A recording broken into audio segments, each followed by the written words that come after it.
sa Isayas 59 versikulo 21, ang atong pulong sa Dios mo ni atong gipanulti. Tama?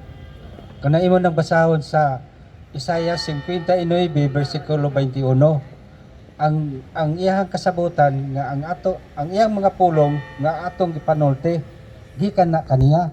Pag abot ito sa Juan 1:1, gihimo ang Dios. Pwede ba di ay nga kining ang atong pulong himuon natong Dios? Daghan di ay ang Dios kay sige man tag sulti-sulti yang makasulti tag daotan, nahimo nang daotan ng Dios.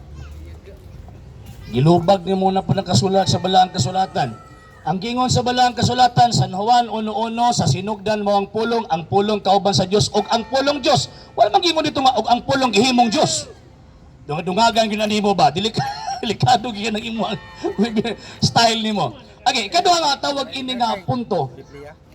Ang mga tao magisgot sa pulong sa Dios. Abot ipasabot katong iyahang mga mando o gitudlo niya diha sa iyahang gitawag og katawan. Migo, paminaw. Okay, paminaw sa. Mo lagi na nga dita magkasinabot kay taas kay mog interest sa pagpangutana pero wa mo interest tubag. Di ba? Ani.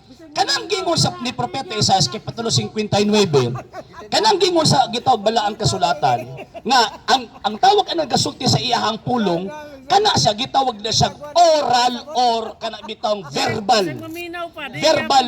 tawag anang word of God. Ang Kristo kanang gingon St. John chapter 1 verse 1 dili na verbal or dili na oral word kung dili person. Mao bitaw ang gigamit nga term, in the beginning was the word. Kung tawag in verbal pa na oral pa, dili na da ang gamiton. Paminaw. Lagi. Gigamitan siya guhulad pamulo nga nagapunting kang Kristo.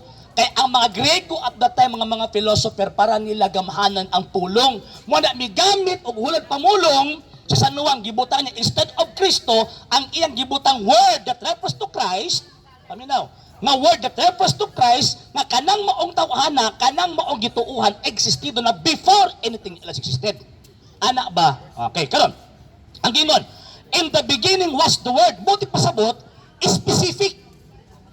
Kung oral word pa na siya, dili tawag ining in the beginning was the word. Kung dili, dapat na, in the beginning was a word. Indefinite. Nga naman kay, naghambog mga pulong. At the same time, anak nga pulong, ang Diyos ang manamulong at dili tao. Diba?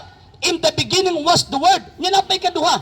Kanang preposition proston sa Griego. Kanang preposition nga with sa in English. And the word was with God. So buti pasabot, kanang word nga naadinha sa St. John chapter 1 verse 1, dili na spoken or oral word. Kung dili person. Nga naman, nakikupan good. Onya, gipamatudan ng Kristo, St. John chapter 17 verse 5, nga ako nakag-uban kanimo, sukad pa, sa wala pa buhata ang kalibutan. O na nga, dili lagi pwede lagi nga magbuot-buot, lagi tagsabot-sabot sa Biblia, kaya masimbang lagi ta. Masimbang ta ba? Onya, pagkahaman, the more nga ato ang gina-question ang nakasulat sa Biblia, the more na hinuon na gidasok na ito atong kalagpadong sa imperno. Okay. Sa hindi pa po nakapag-follow sa mga pages po natin, i-follow nyo po yung mga pages po natin, RJ Horolanciano II, TV Apolia Punto Argumento page, Kuya Apologies TV page, and RJ's Vlog 2022. And pwede rin po kayo mag-send po dyan ng Facebook stars. And also, sa atin po mga channels, sa hindi po nakapag-subscribe, i-subscribe po ninyo yung mga channels natin, The Lay Catholic, Apologies International Official, RJ San II TV, Kuya Apologies TV, and Barrio Kawayan Religious Forum.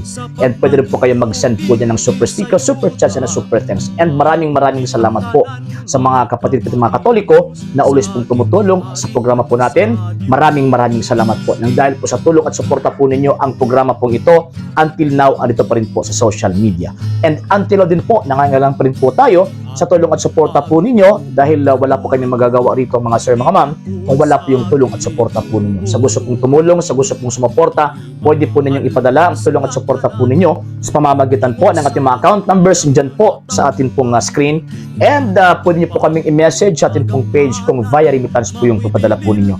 Maraming salamat po in advance.